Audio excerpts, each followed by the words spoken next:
Sa usa ka matahom nga adlaw'y papahulay, giselebrar ang ikatulo nga anibersaryo sa reorganization sa Digos Central Seventh-day Adventist Church.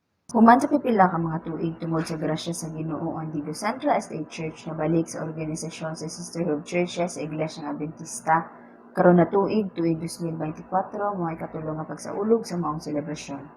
Niduyog sa maong programa ang pipila ka mga leader sa Southeastern Philippine Union Mission.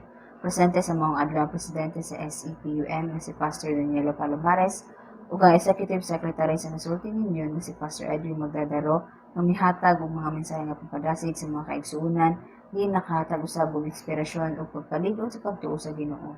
Anahaw sa Executive Secretary sa Davao Mission na si Pastor David Bernales nga mihatag og pinasahi na pag-ampo alang sa intercessory prayer.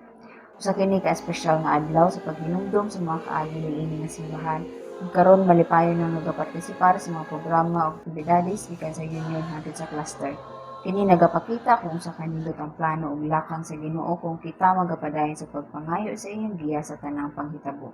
Ang kasinatian sa Digos Central Estate Church usa ka inspirasyon sa kadaghanan ug karon kini nga simbahan nagapadayon sa pagsangyaw sa maayong balita ug nagadala og mga katawhan padulong sa tiglan sa Ginoo. Gikan dinhi sa Digos Central Seventh-day Adventist Church, Shane May Oliverio, Adventist News Weekend.